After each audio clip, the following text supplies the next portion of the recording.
Bola Ahmed Tinubu as the sole presidential candidate of APC. The endorsement today,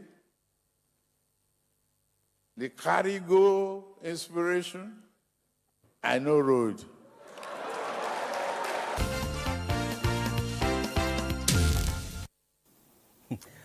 I know road. That is an expression of confidence from Mr. President.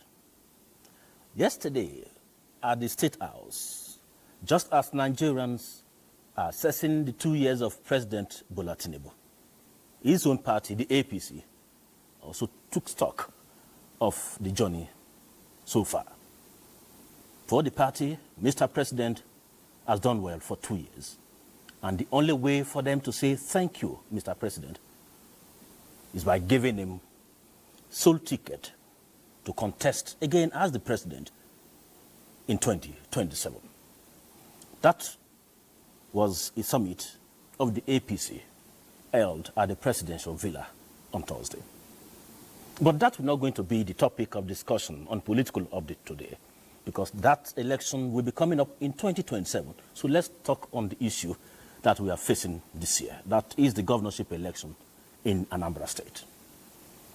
APC is leading at the center, but in Anambra State, Abuja is in charge. But the Labour Party says they are well grounded in Anambra State to unseat the sitting governor, Professor Charles Soludo of the Abuja. Will that be possible? Is that a big dream that is achievable by the Labour Party in that state? So, the governorship candidate of the Labour Party, Dr. George Mogalu, will join me in the course of the program to come and explain to us how he will unseat the sitting governor in Anambra State. So, that will be the focus of Political Update this Friday. So, join me as we take some trending stories before we get to the discussion proper. My name is Mie Ogede.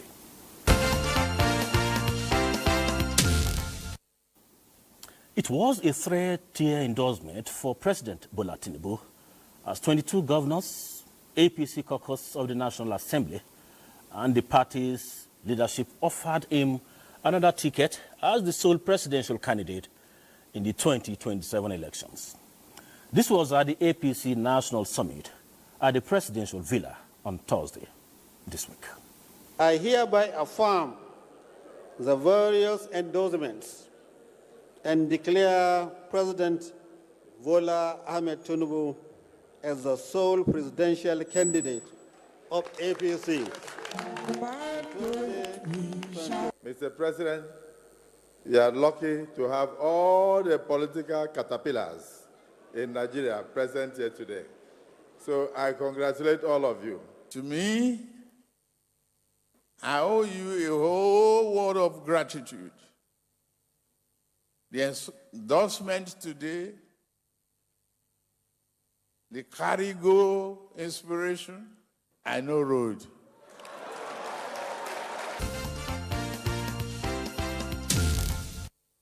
The Social Democratic Party, SDP, is also strategizing ahead of 2027 general election to take over power from the governing APC. The confidence was expressed by the National Vice Chairman, North Central Zone Caucus of the party, Abuja Dogara, during the SDP North Central Zonal Caucus meeting held in New Cairo, Nasarawa State. It is our resolution at the North Central Zone of the party that those people that are coming into the party are very much welcome. They will be accommodated, but major positions of the party will not be tampered with. We will not hand over our party to new or to decampis. Complete structure of our party to those that are decamping. Still within the SDP, the Social Democratic Party has refuted allegations that the party has appointed Senator Gochugu Oba as Deputy National Chairman South, Dr. Sadiq Umar Abubakar as Deputy National Chairman North, and Hussaini Ado Bello as the National Financial Secretary. The leadership of the party at press briefing in Abuja urges Nigerians to disregard the information which was allegedly reported to have emanated from the office of the National Publicity Secretary of the party. We wish to categorically state that no such appointments have been made, and the press release in circulation is false, unauthorized, and does not reflect the decisions or proceedings of the SDP National Working Committee. For the avoidance of doubt, the SDP National Working Committee has not convened any constitutional session or meeting to fill the vacant positions within the committee as reported. The National Executive remains committed to due process, internal democracy, and inclusive participation of stakeholders from all geopolitical zones in any future restructuring. SDP is focused, united, and determined to rescue Nigeria through purposeful leadership and grassroots empowerment. For whatever reason that happened, I'm sure we will get to the root of it.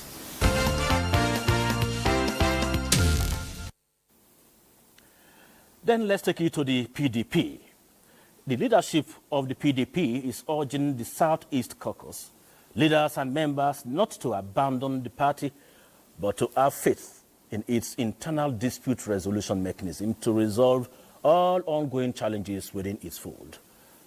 This was at the presentation of the resolutions of the Southeast Caucus meeting to the National Working Committee, where the national youth leader of the party, Sunday Ude Okoye, was nominated as the zone's candidate for the office of the party's national secretary.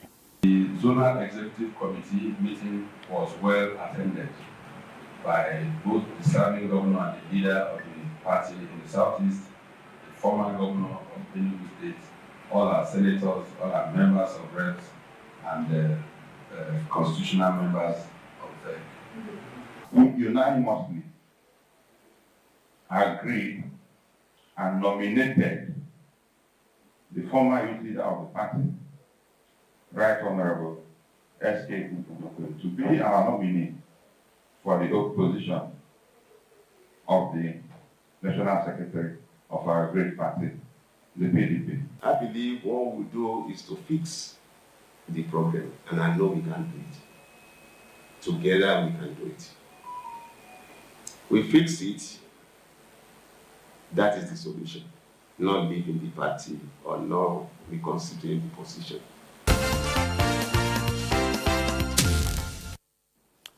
"4 years in the world of politics is like 4 days. One may say just yesterday, Chukwuma Soludo was elected as governor of Anambra State. Surprisingly, the 4 years are almost over, and elections are slated again November 8th this year, that is 2025. 16 candidates made it to INEC list out of the 18 political parties currently in the country. One of the luckiest 16 political parties, if I may say it that way, is also the Labour Party. They have a candidate to test strength with the incumbent governor, Professor Charles Soludo. And the candidate of the Labour Party is Dr. George Moghalu, and he is the one joining me today on Political Update. Doug, you are welcome to Political Update. Thank you very much, Mia, for having me. Let me start on this lighter note. The first time I met you, far back as 2014 or 2015, we met on the platform of the APC, and today having you in the studio as my guest on the platform of Labour Party.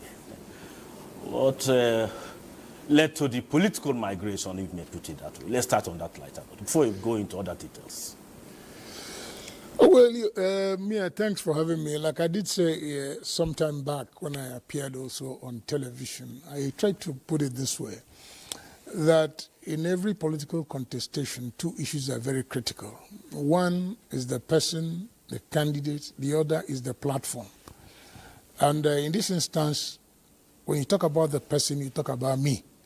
Then, but when you talk about a platform, you talk about a platform acceptable to a team.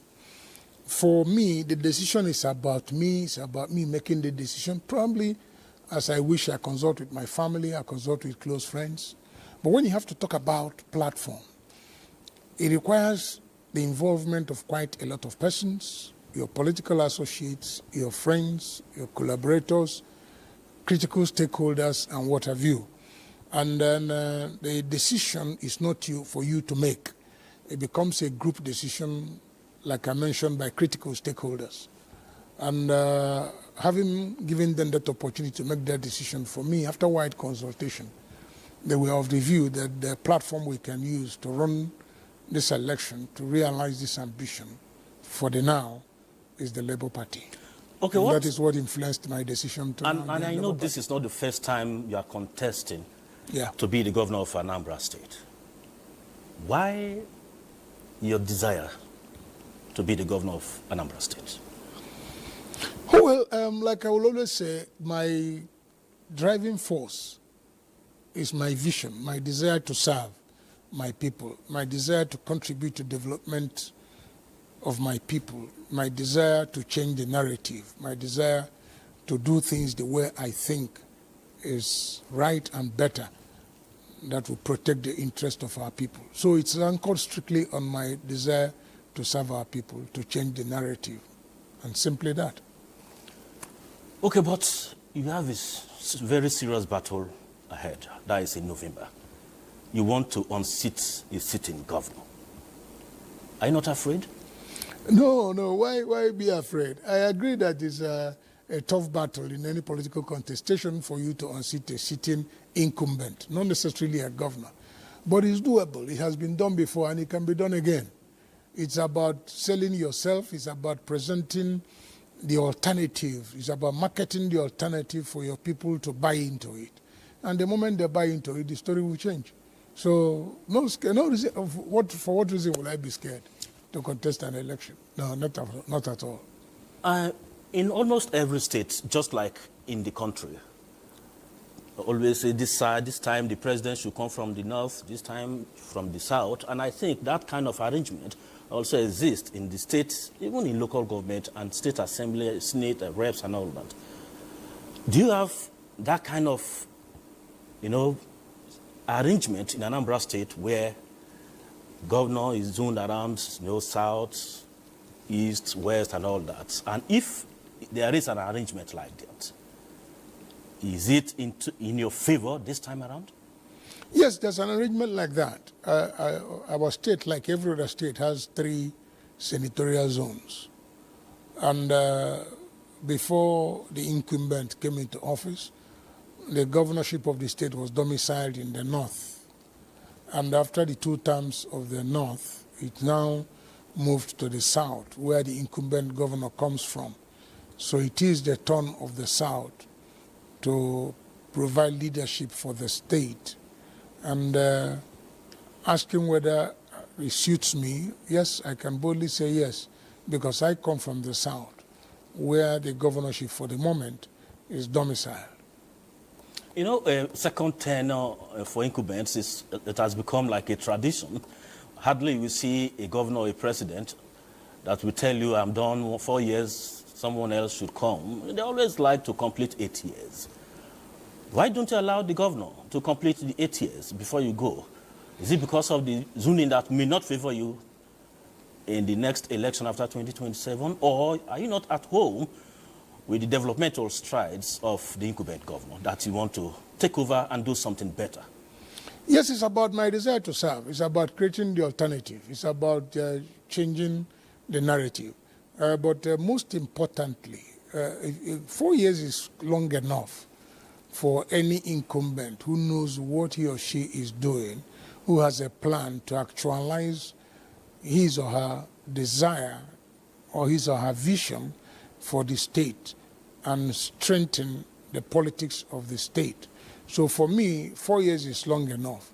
But I think it's not necessarily about ambition, it's not necessarily about wanting to take over. The important thing is that I believe that a lot of things can be done better. And what are some of those things you think? In terms of, in as much as I wouldn't want to go into the details of releasing my manifesto, because we have an official date to want to present our manifesto immediately after the INEC ban, so to speak, is lifted, because that will be actually on the 11th of next month. We will now be free to do open campaigns, and that is when thereafter we'll be in a position to present a comprehensive manifesto. But however, there are basic snippets that I will not feel shy to mention, from where you can quickly draw an analogy of what my intentions are for the state. In the areas of insecurity, which is a major challenge for us as a state today, I think a lot can be done better than what is being done now. In the area of infrastructural development, a lot can still be done better than what is being done today. I believe very strongly there's a lot of investments needs to be made in agriculture for us to reap the benefit of that sector, and then develop it to the benefit of our people, both in terms of feeding ourselves, in terms of creating creating employment opportunities for our young growing ones, and then developing the agriculture value chain for the benefit of the people. So a lot can be done there. A lot can also be done in our educational sector, and a lot can still be done in our health sector. There's quite a lot that can be done in the state to change the narrative. I think that a lot can be done. And again, most importantly, which is very critical, is that I have said it in various platforms. Thank you for giving me this opportunity to say it again, that there is a need for us to restore the confidence of our people in their government. There is a general loss of confidence by our people. People see government and its structure as a fraud now. People see everybody seeking for public office as somebody they can depend on, somebody they cannot rely, somebody who cannot make a promise and keep it. So we need to change that narrative, and we can only do it by our activities so that our people can buy into it. And once they buy into it, things become a lot easy. Governance becomes a lot easy for you and for the benefit of the people in general. So what is the strength like? Because if you talk of Labour Party, the first state one should think of is Anambra State, the Peter Obi factor, the obedient factor. Yeah. So what is the strength like in terms of membership of Labour Party in that state? No, Labour Party as a party has strong followership and very strong membership. But don't use the membership of political parties to determine the strength of a political party, especially in terms of voting. Because the entire political class, as registered in political parties, I can bet you is less than 20% of registered voter population. So you may not necessarily use the membership of a party to determine acceptability of a political platform in any political climate. That is not to say that a Labour Party is not strong. Labour Party is very, very strong, has very strong membership, has quite a lot of numbers. But at the same time also, you must acknowledge the fact that the followership of Labour Party is beyond Labour Party. Okay. Let me just take you away slightly from the governorship issue. Labour Party leadership is, we can't say it's 100% for now. And you conducted your primaries under Abuja and the Supreme Court judgment and all that. Are you entertaining some level of fear about the leadership of the party, and it's probably likely to affect the conduct of the elections, especially in your party in the state, because the issues are really, heartbreaking?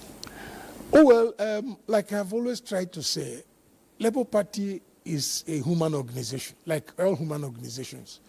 Issues like this will come up. It is about management of these issues that separates Party A from Party B. But as to whether disagreements will come in any human organization, it could be a clash of interest, it could be a clash of ambition, it could be a clash of expectation. So that one is taken.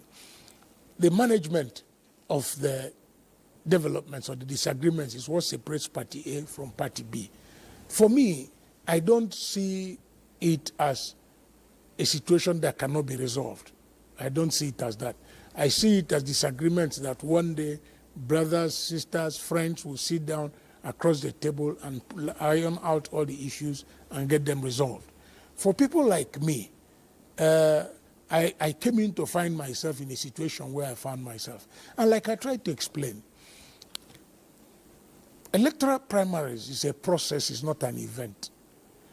And by the time the process started, by the time I joined Labour Party sometime last year, I met a party structure that is in existence with a party headquarters and what have you. I got home, I identified myself at the party level in my local ward, got registered, and eventually announced my ambition sometime later, and then started following it up until the point where we wanted to contest for governorship.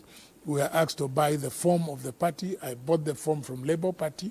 The form I was giving was Labour Party. The account where I paid the money for the form is Labour Party. And as at that time that I joined, it was Chief Abure that was chairman of the party. I had no choice than to do what I did by buying the form from the party, indicating my interest, making myself available for screening. The screening took place, I was cleared, and making myself available to go for the primary. And the primary was conducted under the supervision and guidance of the electoral body, the police, and everybody was there, and the primary was conducted, and to the glory of God, I emerged victorious. So for me, I don't know where, rather, I would simply say that I shouldn't be a victim of an offense I did not commit. So it's always good talking to you, Dr. George. But let me ask you this before we end this discussion. Please go ahead. If, for instance, the outcome of the election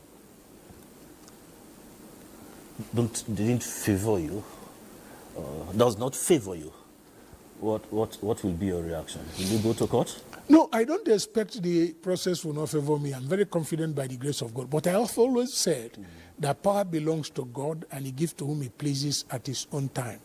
I am not God. We are going to make ourselves available for November 8th for the people to decide who they want. But I can tell you in the heavenly realm, who will be governor is already known. It is only we're waiting for the manifestation. What we are doing is to make ourselves available for the will of God to come to pass. And that person is probably you. Yes. Based on your and yes, that's what I'm saying. But what if? Let's always give room for probability. If it doesn't... Let's always give room for probability. That's what I said. If it is not God's will that I be governor, why? Why would you force yourself? If the people you want to serve say we don't want you to serve us, what are you going to do? You impose yourself on them? I'm asking this question because I will keep it in my archives. Please do. So that after November 8th, if there is need for me to play it back, okay, I will do. Well, fine. And if there's no need, you congratulate me. Dr. George, let me complete it. Chief Dr. George Mwogalu is the Labour Party candidate for the November 8th governorship election in Anambra State. I most sincerely appreciate you because I've invited you on this program for 4 times, but it has been always, live programs. But you still honor our invitation. That is quite nice of you, kind of you. You have been so considerate, and I must commend your patience. Doctor, it's always my pleasure having you on the program. Thank you very much, Mia. And I hope to host you again, probably from after November, June 11, when the campaigns will fully start, so that you come and share with us your manifesto, just as we do that for other candidates as well. My name is Mia Ogidi. Always a pleasure having you to be part of Political Update. Hope to see you again in our next edition. Thanks for now.